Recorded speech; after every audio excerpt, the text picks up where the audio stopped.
So ayun guys, magandang araw sa inyong lahat sa mga kapwa ko dyan tagapagsubaybay ng magkapatid na ito, Piking Koreana at si Inday Ugdot, yung ate ni Krishna. So ayun, medyo nakakalungkot yung araw natin ngayon kasi akala natin tuloy-tuloy na yung upload ni Krishna, pero ayun nga, wala na naman siyang upload ngayong araw. So ayun nga no, so ang ginawa ko na lang, binisita ko itong YouTube channel ni Inday Ugdot, nagbakasakali na merong upload at ayun, nagkasama na siya ni Krishna pero hindi pala. Itong vlog ni Inday Ugdot na in-upload ngayong araw is masaya yung panoorin guys kasi ayun, yung papat mama nila sobrang sweet at dito sa vlog niya, hindi mo makikita si Krishna kasi ayun, si Krishna is nagpaiwan doon sa lola nila. Doon kasi ipinagdiwang nila yung death anniversary sa bahay ng lola nila. Pumunta din doon sila no. Sila Inday Ugdot, sila lahat. Pero nung pag-uwi na nila sa bahay nila is hindi na sumama si Krishna. Kumbaga nagpaiwan siya doon sa bahay ng lola niya. At sabi ni Krishna naman, isamahan niya lang daw kahit mga isang gabi, isang araw. So ayun, spogi ng ano no, papa nila ni Krishna taas ng ilong guys. So i-visit nyo na lang ang YouTube channel ng kanyang ate, Inday Ugdot. Ayun, basa tayo ng comment. So ayun kay ma'am na ano, wag po tayong maghanap ng kung ano-ano silang magkakapatid bagong-bago sa vlogging. So ayun, totoo, wag muna tayong maghanap ng mga bagay. So kung mapapanood nyo yung mga vlog nila, kung may nakikita man tayo ng mga bagay na wala sila or hindi yung bagay na ginamit nila na dapat gamitin doon sa ginawa nila at mga bagay na mayroon tayo at wala sa kanila. So wag po natin silang hanapan at unawaan na lang po natin, no? Be patient po. Subaybayan na lang talaga natin na ma-afford nila at nila yung mga bagay na yon, mga simpleng bagay na yon kasi nagsisimula pa lang po sila no. So wag na lang po natin ikumpara sa kung ano yung mga bagay na meron tayo. At ano, masaya din ako dito guys kasi isa sa rason is tulad din magkatulad lang kami ng estado ng buhay. Yung yung ano, tadtaran ba yun? Yung ayan dito, yung hiniwaan na ni Inday Ugdot ng ano pusit or lumayagan is chopping board. Sa inyo is gamit yung chopping board siguro is yung mga nabibili sa mall, no? So sa amin dito katulad lang kami ng chopping board ni Inday Ugdot, kumbaga kahoy lang. So ito minsan yung chopping board, hindi na kailangan, yung iba hindi na kailangan hugasan pagkatapos gamitin kasi madali lang naman hugasan pag pag gamitin mo ulit, di ba? Pero itong kahoy talaga, mas maigi lang pagkatapos mong hiwaan ng karne or isda is hugasan mo talaga agad kasi yung mga balat-balat, yung mga dugo-dugo ng karne na iniwa mo. Halimbawa, isa din itong pusit, may iwan talaga yung mga niya minsan, may iwan dun sa mga kahoy kasi yung kahoy sinaslice mo minsan tinatadtad, so parang may hiwa siya, so naiiwan yung mga laman doon na maliliit. So mabaho siya guys pag inabutan ng ilang araw pag hindi mo ugasan agad. So yun, maganda to panoorin sila kasi makarelate din tayo ba no? Ako makarelate talaga ako kasi ganito lang din yung status ng buhay ko. So tama yung sinabi ni ma'am na wag muna natin kung ano man yung napanood natin sa kanila na meron kayo na wala sa kanila is wag na muna natin silang hanapan no. Ayan, unawain at intindihin po natin sila. Wala pa po silang sapat na resources na gagamitin. Mahina po ang signal kaya pwede po ba sa lahat ng magreklamo dito, pakiusap, be patience at wag nating hanapan ng kung ano-ano. Ginawa naman nila lahat ng kanilang best. God bless po. Ayun. Isa din siguro ang ibig sabihin ni ma'am dito is may mga nagko-comment din po kasi dito sa mga unang vlog ni Inday Ugdot, yung hindi pa siya nabilhan ng bagong cellphone ni Krishna, blurred talaga at magalaw yung video na. Kumbaga low quality talaga yung kuha ba at may mga nagko-comment doon na ayun, medyo pangit yung dating. Yun siguro yung ibig sabihin ni ma'am dito. Hindi naman siguro pangit yung dating ko pero yung iba na ma-misinterpret lang talaga at minsan may maganda ding resulta yung mga comment na yun kasi ayun, isa yun sa mga rason kung bakit naisip ni Krishna na bigyan ng bagong cellphone yung ate niya nang sa ganun is makapag-vlog ito ng mabuti, no? Magkaroon ng malinaw na video para wala nang mag-comment ng mga ganun sa mga vlog nito. So ayun, ito yung resulta, sobrang linaw na yung vlog ni Inday Ugdot, no? So appreciate na lang natin at syempre be patient, hinahinay lang tayo sa pagsuporta nila at habang unti-unti nilang naabot yung mga bagay at nabibigyan nila tayo ng magandang vlog. Sabi ni ma'am, yan, tama yan, araw-araw kayo mag-upload. God bless you always with your family. So ayun nga, so sana si Krishna, tulad ngayon, may ginawa kong video tungkol sa schedule posting. Pwede naman pala sa YouTube. Hindi ko inakala na pwede pala dahil nasubukan ko na mag-schedule posting doon sa Facebook. Yun yung mabuting gawin ni Krishna tulad ng nangyari ngayon, busy siya or pumunta siya sa lugar na wala siyang signal doon sa bahay ng lola niya. So makapag-upload pa rin siya, no? Hindi nasasayang yung araw basta matuto siyang mag-schedule posting at sana mapaabot sa kanya na manood siya ng tutorial, madaming tutorial sa YouTube, mga Tagalog tutorial kung paano mag-schedule posting kasi isa po yun sa epektibo talagang paraan nang sa ganon ma-upload pa rin niya yung mga video niya, maraming naipon niyang video kahit busy siya sa araw na yan or pupunta siya sa isang lugar na walang signal para araw-araw siya may upload kasi sayang yung mga araw, no? Ayun, masaya ang pamilya na sama-sama kahit pobrita basta masaya lang, walang away, love lang. Ayun, yung importante. Aanin mo naman yung kaginhawaan ng buhay, sobrang sarap ng buhay mo, nasa inyo na yung lahat. Pero ayun, kayong magkakapamilya is hindi magkaunawaan, no? So, aanhin mo na yan, aanhin mo yan, di ba? So, buti na lang yung pobre pero nagkaunawaan, masaya, walang problema, walang away. Yun yung pinaka the best talaga. Alam mo, excited na ako makita kayo na maganda na ang bahay. Kaya no skip ads talaga ako, go ha. go lang ha sa pag-vlog. So yun din sa yung isa ko sa mga inabangan yung ayun, i-update na tayo sa kanilang bagong bahay. Di ba excited yun guys, tulad nung ginawa ni Peter Paul sa atin noon yung nagpatayo siya ng bagong bahay. So yun din yung isa sa mga pinakahintay ko na gawin ng magkakapatid na ito.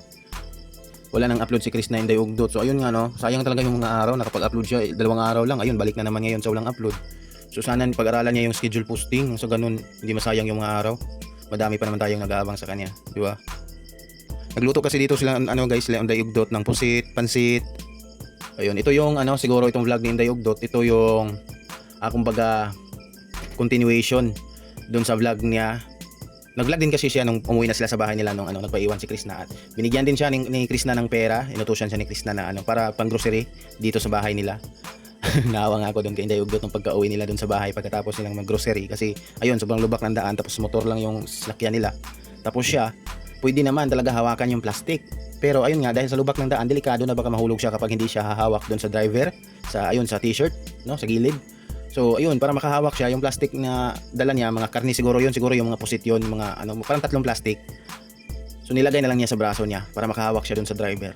Para safety ba? Pero ayun, mga mabibigat yun, di ba? Lalo na babae lang. So talaga na yung braso niya na namula. Very good everyday ha. Go lang ng go, more blessing to come husay family. So ayun, isa din ito sa na lang. Okay na lang din kahit walang upload si Chris is kahit pa paano may upload ito si Inday Ugdot, di ba? Nang sa ganun is magkapatid lang sila. At least pareho natin silang sinuportahan at hindi gano'n na sayang yung araw. Mas worse yung silang dalawa yung walang upload, di ba? Maigi pa itong magkapatid ni Chris na panay upload, go lang ng go sa pag-upload. Huwag ka kasi mag-compare kasi si Chris na nasa lola niya. Hindi siguro alam ni ma'am na nasa lola si Chris na, no? Si MG may asawa yan at pwede silang magmotor palabas sa kanila mag-upload. May asawa na pala ito? Ay, kagi. Hindi ko alam guys. May asawa na pala to siya? Yung atin ni Chris na? Kala ko binata. May asawa na pala to. Siguro anak niya to, lalaki. At yung katabi niyang pagluto kanina, ito yung ito yung asawa niya siguro. Iwan ko guys, no? Hindi ko, sorry guys ha. Hindi naman sa paghipo alangan sabihin ko sa inyong alam ko, hindi ko talaga alam na may asawa pala ito guys. Siguro may na missing na mga video nila. Ngayon ko lang nalaman guys, may asawa pala tong si MJ, itong kapatid ni kapatid ni Krishna. Si MJ may asawa yan at pwede silang magmotor palabas sa kanila mag-upload. Kahit po magkapatid sila, magkaiba din sila ng time activity sa buhay. Wait lang po natin mga upload niya. Ayan na naman tayo So ayun, as long hindi naman gaano itong kumpara kasi ang pagkukumpara hindi naman ito. Mas okay maigi pa itong kapatid ni Chris na panay upload, go lang ng go. So ayun, wag lang sana umabot tayo dun sa point na yung personal na pagkumparahan ba yung sa sa physical na pagkumparahan, yung action, yung wag iwasan talaga. Kaya kahit guys kung po pwede, kahit anong aspeto ng pagkukumpara sa kanilang dalawa, iwasan po natin yan kasi useless po, wala para saan, di ba? Hindi po dapat yung pagkukumpara. Hello, good afternoon. Dapat lagi kayong sabay ni Chris na mag-upload at ingatan nyo yung mga vlog na in-upload nyo. Ang daming kumukuha, pinaghaharapan ninyo. Yan, God bless you always and your family. Ingat lagi. So ayun, dito naman sa YouTube hindi to katulad ni guys, ni Facebook na kapag ninakaw yung video mo is mas marami pa yung views yung nagnakaw. Hindi po. Kapag si YouTube, kapag ninakaw mo lang talaga yung video kinuha, hindi po talaga magkakaroon yan ng maraming views. Hindi po tulad sa original. Pero kung kukunin yung video tapos i-edit at magbigay ng reaction, sa akin okay lang to siguro guys, no? Kasi hindi ko naman kinuha yung video nila. Pagkatapos kong manood, magbasa-basa lang naman ako. Yung talaga, kukunin yung video nila tapos i-edit, tapos gawa ng reaction, yun talaga yun. May posibilidad yun na magkaroon ng maraming views kaysa dun sa original kasi binigyan ng effort edit at reaction. So yun po. Pero kapag nanakawin lang, hindi po, imposible po yan. Iba po si YouTube kaya Facebook. Kung pwede guys, hindi siguro napanood ni Chris na yung video ko, kaya sa bagay, ilan lang naman yung subscribers ko, di ba? Kung pwede mag-comment kayo sa sa video ni Chris na pwede niyong gawin to nang sa ganun wala siyang masayang na araw. Yung schedule posting na sinasabi ko doon sa isa sa mga video ko na pwede niyang gawin, schedule posting, i-comment niyo guys na Chris na manood ka ng tutorial sa schedule posting. Nang sa ganun guys, kung marami siyang video na naipon, gawan niya na lang ng thumbnail lahat. At kapag halimbawa may marami siyang video na naipon tapos bukas is pupunta na naman siya sa bahay ng lola niya at walang signal at isa sa mga rason na hindi siya makapag-upload dahil busy siya maliban sa uwi siya sa kanilang lola is pwede niyang i-upload ngayon yung video, schedule posting. Kumbaga, pag schedule posting doon sa Facebook nasubukan ko na, maglagay ka lang ng date at oras kung ano yung araw at anong oras na i-upload mo. So pagkatapos mo magbigay ng date at pizza at oras, click the upload. Yun, mag-upload ka na, tapos hintayin mo. Yun, pag-upload mo, hindi yan lalabas agad doon sa channel mo.